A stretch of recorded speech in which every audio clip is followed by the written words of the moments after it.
রকম যদি বাংলাদেশের মানুষ সকালবেলা ঈমান আনে বিকেলে হারায়া ফেলে, সকালবেলা তাসবিহ পড়ে বিকেল বেলা জিনার মধ্যে যায়, এর মুসলমান অসংখ্য মানুষ সকাল বিকেল ঈমান বেচা কিনা করে, জোরে বলেন ঠিক আছে? কথা কর না, আছে কিনা? অসংখ্য মানুষ ঈমান বেচা কিনা করে। এইরকম একটু কথা বলতে যাইয়া একটু কথা আমি জানা যায়, এইরকম ঈমান আনলেন মুসলমান, শুনে নাও, আব্দুল হুজ্জাব, তার নাম ছিল হুজ্জাব। এ বাবারা শুনে নাও, আমি কোরআন থেকে বলতেছি, হাদিস থেকে কথাগুলো খেয়াল করবা, তার উপরে একটু কথা বলে নিয়ে আমি আপনাদেরকে। এই হুজ্জাব কালেমা পড়লেন, লা ইলাহা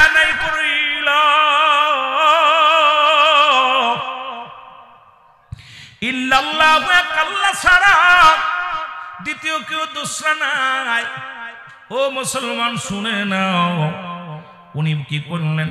মুহাম্মাদুর রাসূলুল্লাহ, আল্লাহ পাকের প্রেরিত রাসূল বা বান্দা স্বীকার করে নিলেন হুজ্জাব। উনি কালেমা পড়তে লাগলেন, এমন ভাবে কালেমা পড়লেন, চাচাই জিগে, বাতিজা কি পড়ো? কয় বাবা গো কালেমা পড়ি। কয় এটা আবার কোন হালুয়া? ডাক দে, কয় এই কালে ইয়া চাচা গো, এই আসমান জমিনের মালিক যিনি গো, আমি তার পাগল,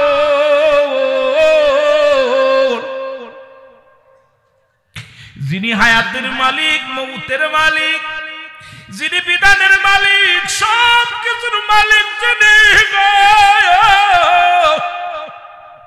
আমি তার পাগল। চাচা বাতিজারে, চাচা ডাক দে, কয় বাতিজারে তোরে খাওয়াই কি? কয় খাওয়াই আমার আল্লাহ। তোরে বাসাই কি? বলে আমার আল্লাহ। তোর সম্পদের মালিক কে? বলে আমার আল্লাহ। ডাক দে, কয় বাতিজা, কয় চাচা আপনার মালিক কে? কয় আমার মালিক আমি নিজে। তোমার বাসাই কে? কয় আমি নিজেই বাসি।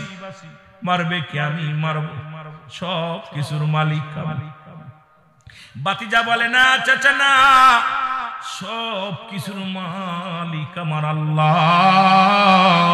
জোরে জোরে চিল্লায়া বলা যাবে না আল্লাহু আকবার। এরে বাতিজা কালেমা পড়তে লাগলো, ডাক দিয়ে বলে বাতিজা রে কালেমার অর্থ জানো না? বলে চাচা গো কালেমার অর্থ কি আপনি বলেন? বলে বাবা কালেমার অর্থ হলো আজ থেকে খাবার বন্ধ, খাওয়া যাবে না, খাবার বন্ধ করে দিল। হুজ্জাব কয় চাচা গো যদি খানা বন্ধ হয়ে যায়, খাওয়ানোর মালিক আমার আল্লাহ, আমি খানা ছেড়ে দিলাম তবু কালেমা ছাড়তে পারবো না। কারণ এই যে এমন ভাবে কালেমাটা আমি ধারণ করেছি বুকের মধ্যে, জীবন যদি চলে যায় ছাড়তে পারবো না, খানা ছেড়ে দিলাম। ইরি আরো জোরে স্পিরিট বেড়ে গেছে, কালেমা পড়ে, সপ্তাহ চলে যায়, হুজ্জাব খানা খায় না, কিন্তু কালেমা বন্ধ হয় নাই। চাচার কাছে নালিশ চলে যায়, ওরে হুজ্জাব তো খানা বন্ধ কিন্তু কালেমার আওয়াজ বাড়ছে বেশি। ডাক দে, কয় বাতিজারে তুমি কি জানো না কালেমার অর্থ কি গো? বলে আপনি তো বললেন খানা বন্ধ, খানা তো খাই না। বলে কালেমার অর্থ তোমার যত জমা জমি যা কিছু আছে, এই একটা কানা করে পাবা না, সব থেকে তুমি বঞ্চিত হইবা। বলে চাচা গো মেনে নিলাম যদি কালেমার অর্থ হয়, কারণ আসমান জমিনের মালিক আমার আল্লাহ।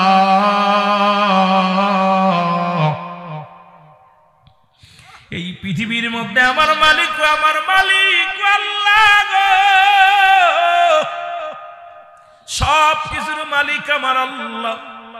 যদি মানতে হয় আমি মেনে নিলাম, কিন্তু কালেমা ছাড়ে নাই। এরপরের মুসলমান শোনো, এবার বললেন বাতিজারে কালেমার অর্থ জানো? কয় চাচা আপনি বললেন কালেমার অর্থ খানা ছেড়ে দিয়া খাই নাই, বললেন জমাজমি সব থেকে বঞ্চিত, আমি জমাজমি চাই নাই। আরো অর্থ আসেনি? বলে কত আছে বাবা?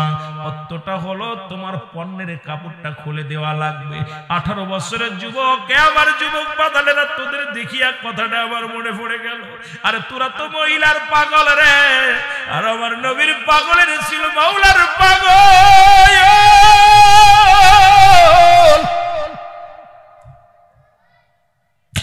আমরা দুনিয়ায় মহিলাতে আসক্ত হয়ে গেছি, মোবাইলে আসক্ত হয়ে গেছি রে ও মুসলমান। আব্দুল উজ্জাবের বয়স মাত্র 18 বছর, এই যুবক আমার আল্লাহর পাগল হয়ে গেছে, দুনিয়ার কিচ্ছু চাই না। ডাকতে বলে চাচা রে পণ্যের কাপড়টা যদি খুলে নাও রে চাচা, মানুষ আমারে পাগল বলবে, আমি 18 বছরের যুবক। চাচা গো, পণ্যের কাপড়টা খুলে নিও না। বাতিজারে বলে, বলার পর বাতিজা ডাকতে বলে, চাচা এইটা নিও না, তুমি সব নিয়ে নাও।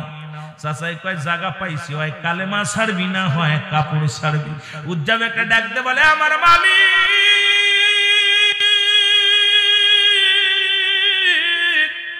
তুমি বলে দাও, আমি পোশাক ছাড়বো না ঈমান ছাড়বো গো।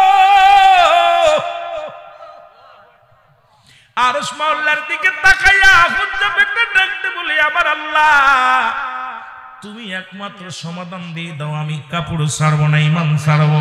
কে যেন ডাকতে বলে, উজ্জাব রে, আরে উজ্জাব, পৃথিবীতে কাপড় ছাড়লে কাপড় পাবি, ঈমান ছাড়লে আর ঈমান পাবি না। এর দুনিয়ার পোশাক ছেড়ে দে রে, ঈমান ছাড়িস না। ঈমান ছাড়লে যাবি জান্নাতে, জান্নাত পাবি না। ডাকতে চোখের পানি ছেড়ে ডাকতে বলে, চাচা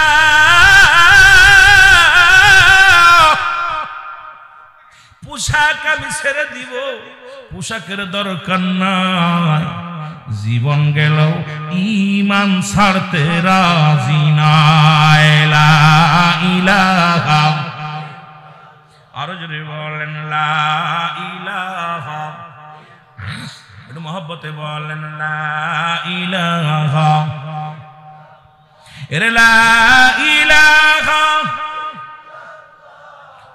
মুহাম্মাদুর রাসূলুল্লাহ, লা ইলাহা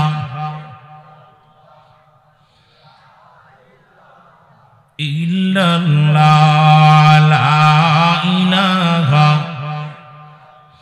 এ দুনিয়ার মুসলমান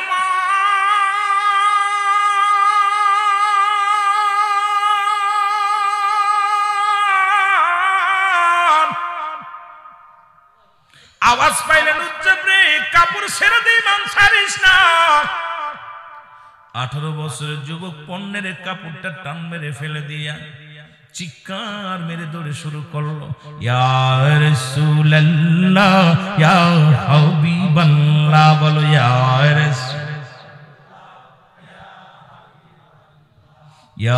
রাসূলুল্লাহ। পাই যদি নবী গো আপনার দিদার, মৌতের যত না থাকিবে না আমার, দয়া যে করিয়া দিয়েন গো দিদার, ইয়া রাসূলুল্লাহ। আরো জোরে বলেন, ইয়া রাসূলুল্লাহ, ইয়া হাবিবাল্লাহ, বলো ইয়া রাসূলুল্লাহ। আমার মৌতের নিদান কালে থাকিয়া নবী গো আমার শিয়রে, আমার মৌতের নিদান কালে থাকিয়া নবী গো আমার শিয়রে, দেখিব আপনাকে আপন নজরে, বলেন দেখিব আপনাকে আপন। ইয়া রাসূলুল্লাহ, ইয়া হাবিবাল্লাহ, বলো ইয়া রাসূলুল্লাহ। ভালো লাগে কি না? ওমা আরসালনাকা ইল্লা রাহমাতাল লিল আলামিন। আমার আল্লাহ হলো রব্বুল আলামিন, আল নবী হলো রাহমাতাল লিল আলামিন। জোরে জোরে বলুন আল্লাহু আকবার। এই যে রাহমাতের নবীর প্রেমে পড়ে গেলে কথাগুলো বললাম, দরদি বন্ধুরা আমার দিলের কান্ডা লাগা শুনে নাও। পোশাক ছেড়ে দৌড়া চলে গেলেন। ছোট্টবেলায় বাবা মারা গিয়েছিলেন, অন্য মহিলা অন্য পুরুষের সঙ্গে বিবাহ বন্ধনে আবদ্ধ হয়েছে। দরজায় দাঁড়াইয়া যখন ডাক দিছে মা, ভিতর থেকে এক মহিলা ভিতর থেকে বাইর হয়ে এসে দেখে 18 বছরের যুবক উলঙ্গ, পণ্যের ভিতরে কোনো কাপড় নাই, পণ্যের ভিতরে কোনো পোশাক নাই।